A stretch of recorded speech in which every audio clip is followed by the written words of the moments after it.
소개받은 찬성입니다. 아마 원고를 아직 읽지 못하셨을 테고 진행만 하신 분들은 아니 이게 갑자기 무슨 소리야, 번역에 대해서 선을 얘기하다니 신선선자 해도 놀라셨을 테지만 선선자도 역시 놀라기는 마찬가지일 겁니다. 그래서 이 원고로는 지금 1회차 원고지로 한 172매 정도가 됩니다. 그래서 이것을 지금 짧은 시간에 읽고 또 선생님들한테 소개해드리기는 너무 양이 많고 그래서 나중에 읽어보실 때 도움이 되실 수 있는 그런 말씀을 우선 일단 드리는 것이 필요하지 않을까 그렇게 생각을 했습니다. 그에 앞서서 여기 머리말의 마지막 부분을 한번 봐주세요. 머리말의 마지막 부분은 이렇게 되어 있습니다. 번역서는 어떤 번역론을 적용 또는 활용하든지 어떤 식의 번역을 하든지 언어로서의 번역을 하자는 것이다. 그러니까 번역서는 그렇지만 번역서는 이제 간략하게 얘기했을 때 그런 것이고 좀 풀어서 얘기하면 선으로서의 번역을 하자라는 것입니다. 그런데 이것은 지금 특히 불교에서 얘기하는 선과는 상당히 다릅니다. 어떻게 다르냐면 좀 이따 말씀드리고요. 자, 꼭 바로 다음에 나오는 문장이죠. 몰입을 해서 요즘 몰입에 대한 책들이 굉장히 많이 나옵니다. 서울공대 황농문 선생님입니다. 그분이 아마 대학 쪽에 잘 활용을 해서 논문도 굉장히 많이 쓰시고 학생들도 상당히 훌륭한 논문을 쓰고 이런 것으로 되어 있는데 그 몰입이라는 그 책을 보니까 126세인가 그래요. 그러니까 아마 엄청나게 많이 사람들이 이제 사보는 것 같습니다. 그러니까 여기서 몰입을 하는 것은 이제 심리학에서 얘기 많이 하지만 꼭 선에서만 하는 것은 아니고요. 자, 그래서 아주 선생님들이 낯설게 생각하시지만 실은 몰입을 해서 번역을 해본 분들은 그러니까 거의 모두죠 사실은. 그런데 이것을 의식적으로 그다음에 원할 때 항상 또는 대부분의 경우에 이렇게 이용을 하지 못하고 계시다 이것이죠. 그러니까 몰입을 해서 번역을 해본 번역자들은 실은 모두 번역선의 유경험자들이다.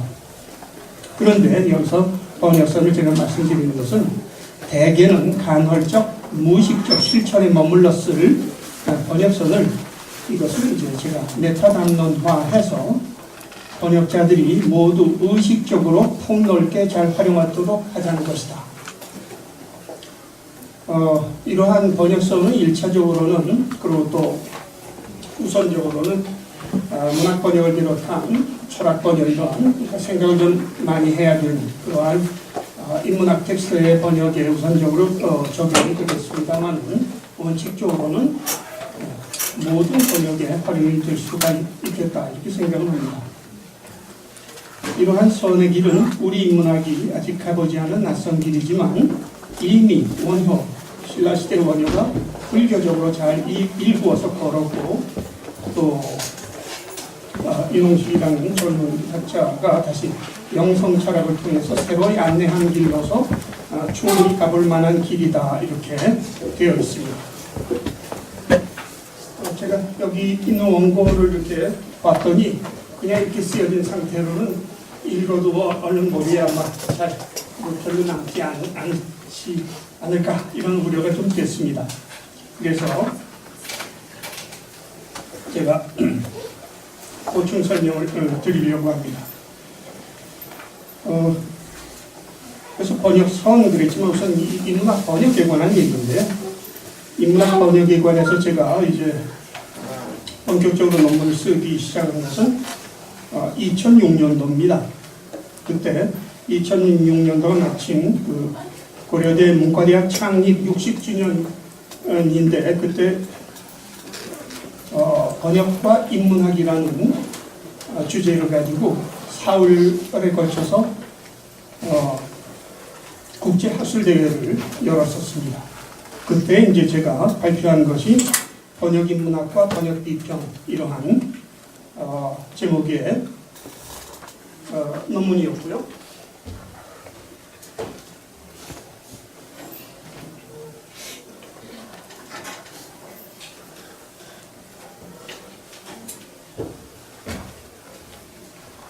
그 다음에 한 4편의 논문을 더 써서 지금 제가 이렇게 얇게 되어 있는 번역인문학과 번역비평이니까 그 제목 중에 하나가 이제 전체 책의 제목이 됐는데요. 그러한 이제 책을 하나 내면서 여전히 분량도 뭐 얇았지만 제 생각이 충분히 연결지 못해서 상당히 좀 고충이 있었는데 2012년에는 제가 이 번역인문학에 대한 생각을 좀 더 발전시켜서 번역인문학과 화쟁적 학문학이라는 그러한 발표를 이제 제가 퇴임기념 강연을 했었고 번역학회에서도 그때 발표를 했었습니다. 그래서 같은 제목으로 2013년에는 번역학 연구에 실리기도 했었는데 그러니까 번역인문학뿐만 아니라 넓게 봐서 인문학이라는 것을 원효의 화쟁 개념을 빌어서 그것을 잘 활용을 해서 공부를 하면 좋지 않을까 이런 기초적인 생각은 있었는데 원효의 화쟁에 대한 이해가 불충분했기 때문에 상당히 어려움이 많았습니다. 그리고 제가 2016년에는 그러니까 작년에 번역인문학이라는 이번에는 좀 상당히 두툼한 책을 냈는데 여기에는 제가 번역학회에 발표한 방금 말씀드린 번역인문학과 화쟁적 학문학이라는 논문이 제 1장에 일부 1장에 들어가 있는데 나중에 다시 생각을 해보니까 어설프고 성근 게 너무 많이 느껴져서 굉장히 고민을 하던 차에 이제 상당히 생각이 발전되게 될 진척이 되게 된 이제 계기가 있었습니다. 그것이 이제 그러니까 원효 철학, 화쟁을 중심으로 한 원효 철학 얘기를 제가 이제 양심 철학이라는 걸 통해서 이제 재해석을 하게 됐는데 원효 철학에 관해서는 뭐 지금 원효 학자들도 꽤 많이 계시고 연구들도 상당히 많이 하셨습니다. 그런데 저처럼 한문에도 익숙치가 않을 뿐더러 원효에 대해서 깊이 모르는 사람들은 물론 이제 그 한문 원전 말고도 화쟁에 관해서 쓰여진 책이나 논문들은 굉장히 많습니다.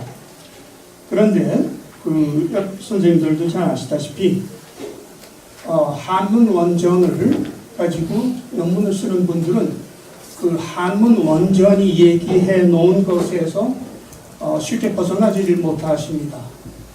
그러니까 원효가 얘기한 것을 조금 오늘날의 말로 조금 바꿨다 이럴 뿐이지 그 안에 쓰인 한자 표현 또 개념 이런 것들이 거의 그대로 날 것 그대로 있어서 오늘날 우리 표현으로 읽으면 이게 무슨 소리인지 잘 이해가 잘 되지 않습니다.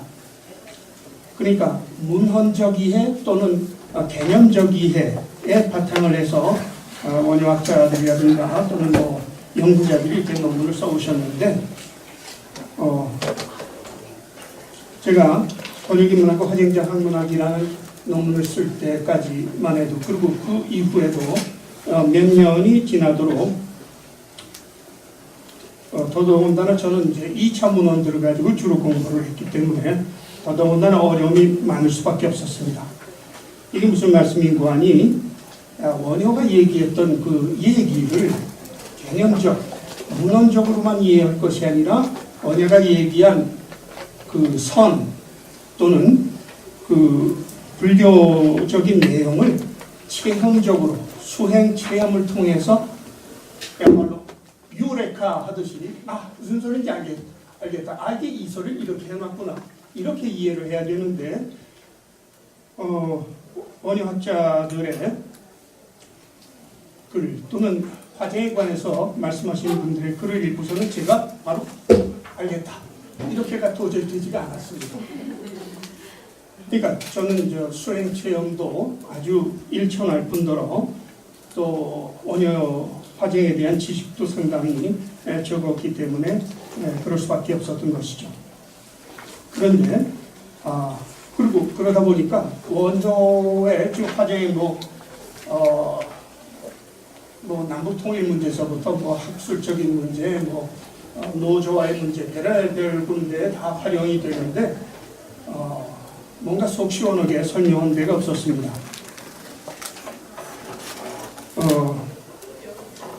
그리고 많은 중요한 원효학자들이 원효의 화쟁은 일심과 무해, 그러니까 일심, 화쟁, 무해 이렇게 3박자가 같이 돌아갑니다.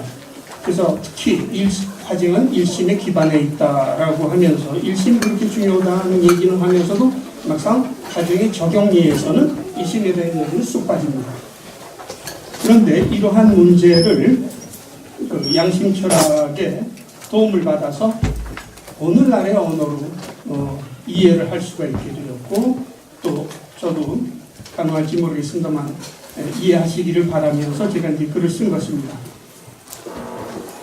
그러니까 바로 여기서 얘기하는 일심이라는 것이 오늘날 보다 보편적으로 하는 얘기로 하자면 참나, 에고와 대립되는 참나의 얘기고, 이것이 이 참나를 느끼는 것이 바로 이제 몰입을 하는 것이고, 그렇게 에고를 넘어선 더 큰 나라고 그럴까요? 더 깊은 나에 집중을 하는 것이 바로 몰입인 것입니다. 그리고 그렇게 그런 깊은 나, 에고를 넘어서는 깊은 나에 집중하는 그것이 바로 선이고요. 그러니까 집중, 선, 양심, 참나 이런 것들이 다 다른 얘기가 아닙니다. 그리고 이런 것은 아까도 말씀드렸지만 각자가 그러니까 문헌학적으로 각자의 그 개념적 이해를 가지고들 말씀을 주로 하시다 보니까 그것들이 전부 다 회통적으로 이해가 되기가 어려웠다. 그런데 이제 양심 철학에서는 다행히도 서로 쓰는 표현들은 다르지만 결국 그게 이러이러해서 다르지 않다. 이렇게 설명해 주고 있습니다. 그래서 그 중에서 이제 양심이라는 것이 핵심인데, 여기서는 이제 순수한 마음으로서의 이제 참나의 양심이라는 것이 있고요. 한 세 가지를 쓰는데, 그 다음에 두 번째 의미로는, 양심의 두 번째 의미로는 현상계에서 참나의 뜻을 지지해서 참나와 공명하는 마음. 그 다음에 학교에서 배우고, 사회에서 배우고 이런 식으로 해서 세 번째는 후천적으로 양심이라고 배운 것.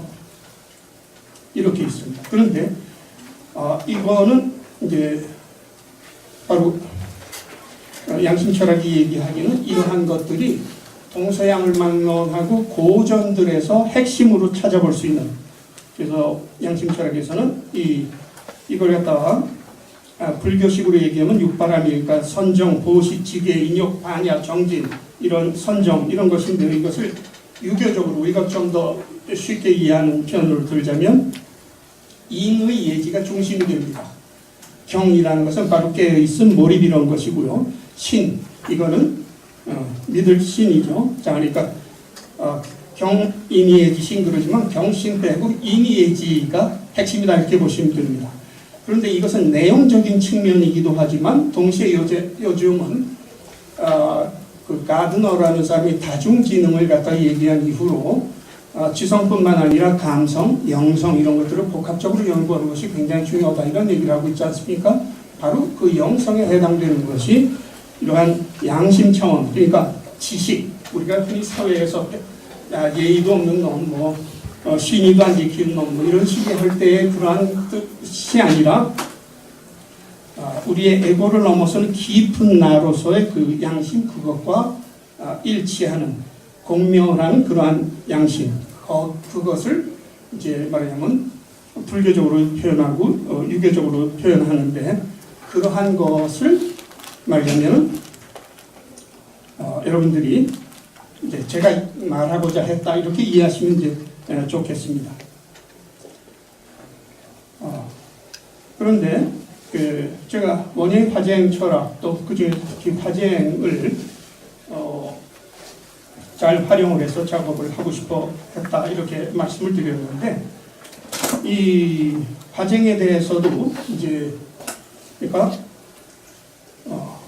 원효 철학 또는 화쟁 철학을 양식 철학적으로 우리가 체험에 입각해서 회통적으로 이건 저는 번역 인문학적 이해라고 표현을 했는데 그렇게 이해하는 것이 상당히 이제 필요한 것입니다. 그렇게 되면은 원효가 핵심적으로 얘기하고자 한 것은 규일심은 요익 중생, 즉 근원으로 돌아가서 모든 중생을 이익되게 한다. 이거는 이제 불교적으로 이제 처음에 얘기한 것이기도 하지만 이게 이제 토이 사상이기도 하고요. 이런 것을 우리가 공부하는 사람들도 자기의 학문적인 내공을 닦아서 그 다음에 그 학문을 통해서도 많은 사람들을 널리 이롭게 한다. 이렇게 얼마든지 이해를 할 수가 있는 겁니다. 그래서 이걸 육바라밀로 얘기할 수도 있고 그 다음에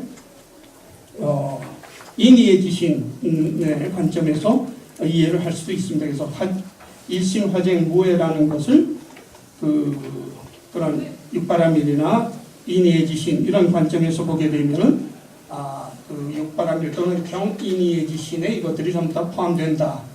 그러니까 이제 인문학은 저는 가장 근본적인 것에 대한 이제 공부가 돼야 되는데 인문학이라는 것이 사람됨에 대한 연구이고 어떻게 살 것이냐 이런 흔히 빅 퀘션이라고 하는데 번역학에서도 그렇지만 대부분의 인문학자들이 그러한 큰 질문들과는 상관없이 그냥 아주 전문적인 문제 해결에 매달려서 조금 나쁘게 얘기하면 매몰돼서 그것이 전부이냐 그러다 보니까 인문학자들이 마치 기술자가 되어버리고 인문학에서 인간의 문제 뭐 문의 가치 뭐 이런 것들이 좀 더 빠져버리는 그러니까 옵션이 되어버린 그런 상태가 되지 않았는가 이런 우려를 금할 수가 없습니다.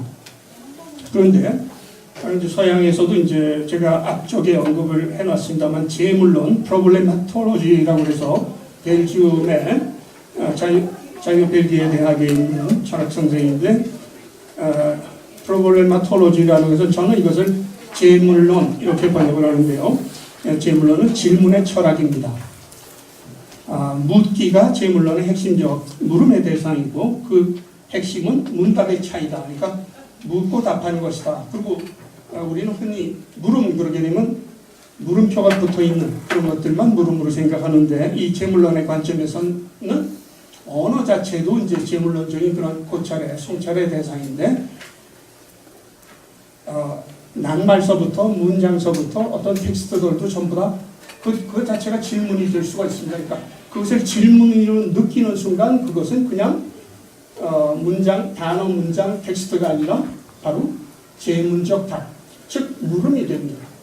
그리고 이것은 번역을 하는 사람한테 또 특별히 의미가 있는데 왜냐하면 낱말 하나서부터 문장 하나서부터 텍스트 전체가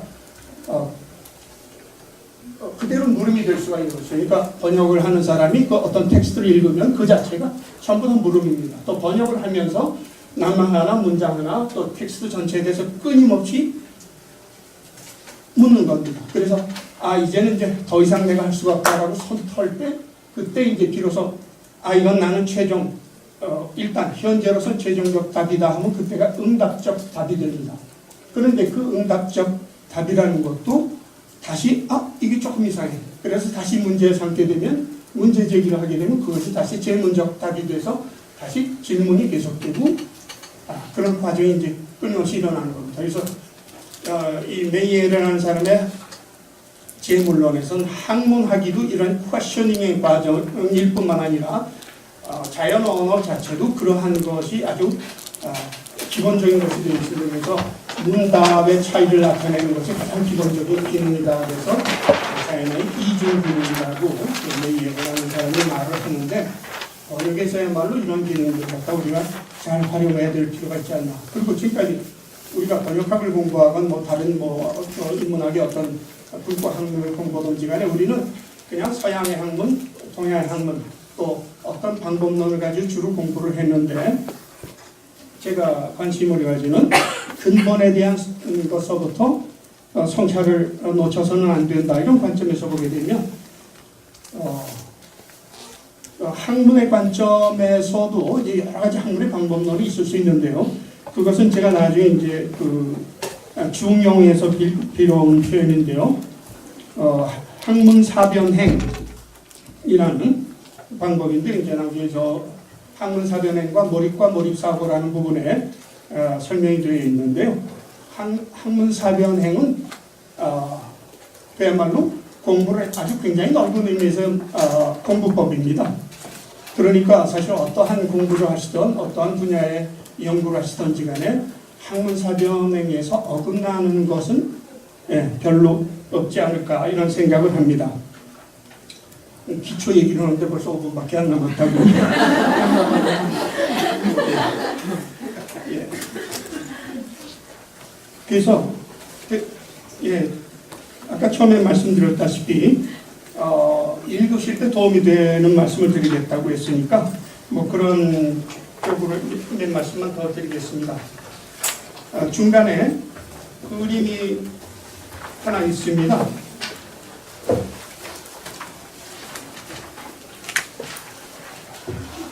256페이지 보시면은요. 경인이해지 신을 갖다 이제 이렇게 쭉 풀어놓은 겁니다. 몰입서부터 해서 뭐 사랑, 이는 사랑, 이해는 예절 뭐 이렇게 해서 있고, 자 이것을 그러니까 지금까지 공부하는 경우에는 이제 뭐 학문이다, 수행이다, 또는 뭐 동양학이다, 서양학이다, 뭐 이런 식으로 전부 다 나뉘어져 있고, 이성적 공부다, 뭐 감성적 공부다, 뭐 이랬는데 이런 거를 갖다 그런 이분법을 전부 다 넘어서는 그런 공부가 돼야 되지 않겠느냐. 그러니까 저는 번역선을 말하면서는 번역의 어떤 특정한 방법을 갖다가 말씀드리는 것이 아니라 어떠한 방법이라도 이러한 여기서 말씀드리는 이건 뭐 양심성찰이라고도 하고 뭐 메타인지적 그 분석 뭐 여러 가지 표현을 할 수가 있습니다만 이러한 그 성찰에 어긋나지 않는 한은 어떠한 분석이라도 상관이 없습니다. 그러니까 번역을 그러니까 이거는 지금 제가 여기서는 주로 이제 번역선을 말씀드렸지만은 사실은 이제 이러한 몰입을 해서 몰입 사고를 하는 것이 핵심입니다. 몰입을 할 수 있는 것이 바로 이제 그 선이고, 선이라는 것이 선자가 보일시변의 헛단자입니다. 하나가 보여야 선이다 그랬는데, 그러니까 몰입을 한다는 거죠. 그런데 몰입하는 것뿐만 아니라 그것만 가지고는 선이 아니고 그건 부분적 선밖에 되지가 않고 이렇게 6개를 전부 다 갖추어서 골고루 다 체크가 되어야 된다. 그런데 여기서 특히 중요한 것이 일단 가장 중요한 기본이 몰입이고 그 다음이 지혜입니다. 그러니까 판단을 해서 이게 자명하냐, 이거 확실하냐, 이게 개운하다 이런 느낌이 드는가, 아니면 뭔가 찜찜한가, 아니면 자찜, 자명이 좀 더 큰데 찜찜한 것도 좀 있다. 또는 찜장은 찜찜한 게 더 큰데 자명은 얼마 안 된다. 그러면 이게 이제 그 위험지역입니다. 그래서 여기 안전지대, 위험지대 이랬는데, 근데 이거는 여러분들이 학문 사변행에서 학이라는 건 널리 배우는 겁니다. 그러니까 자료 조사를 굉장히 많이 하시는 이런 것과 그렇지 않은 것이 굉장히 차이가 납니다. 그러니까 기본적으로는 굉장히 넓게, 폭넓게 공부하는 것이 바탕이 됩니다. 제가 번역인문학에서 나름대로 이제 열심히 조사를 했는데, 그래서 한 600페이지가 되는데 뒤에 참고문 목록이 한 50페이지가 됩니다. 그런데 그래도 저는 이건 뭐 시작에 불과하고 아직 그 공부가 굉장히 멀었다라고 생각하는데, 어떻게 하면 좀 더 체계적으로 나의 이성적 그 어떤 힘뿐만 아니라 직관 이런 것도 잘 활용해서 할 수 있냐니까 종합적으로 그야말로 인문적으로 공부를 할 수가 있는가라는 것을 번역을 예를 들어서 말씀드린 것인데, 사실은 학문 자체가 그렇게 선이 될 수가 있고, 그것은 철학이 근본적인 것에 대한 탐구라고 그러니까 사실은 학문선은 철학선이나 마찬가지입니다. 그리고 제가 화쟁 말씀드렸는데, 화쟁이 단순한 논리가 아니라 이제 몰입을 해서 몰입사고로는 이러한 관점에서는 바로 화쟁선이 되는 겁니다. 그래서 이러한 학문선, 철학선으로서의 학문선, 그 다음에 화쟁선, 그 다음에 번역선 이런 것들이 한국의 인문학을 갖다가 새롭게 지금 우리는 오포상이라는 인문학 하는 사람들 오포상이라는 얘기 많이 듣지 않습니까? 좀 더 특히 서양에서 아니면 뭐 한문 고전들에서 좀 더 끌어와서 어떻게 적당히 버무려서 너무 쓴다 이런 비난 내지 핀잔을 많이 받고 있는데, 그러한 것을 갖다 획기적으로 감히 말씀드린다면 획기적으로 벗어날 수 있는 그런 하나 길이 아닌가. 그래서 저는 이러한 학문선, 화쟁선, 번역선의 방법이 한국 인문학이 새로운 어떤 활로를 찾기 위해서 한번 충분히 고민해 볼 만한 그런 가치가 있지 않는가. 저는 그렇게 생각을 해서 이렇게 뭐 한 30분 막시멈 주어지는 걸 미리 알고 있었으니까 지금 짧은 말씀 이렇게 말씀드려서 선생님들한테 이해시키기가 어려울 것 같아서 길다면 길고 짧다면 짧은 건 그래서 한 170매 되는 원고를 갖다가 이렇게 여러분들한테 이제 드리게 된 거니까, 혹시 나중에 궁금한 것이 있으시면 저한테 메일로 주시고, 또 어떤 비판적 의견 얼마든지 좋습니다. 그러니까 선생님들의 의견하고 저의 의견이 화쟁이 또 돼야 되니까요. 네, 선생님들의 의견을 기다리면서 이상 마치겠습니다.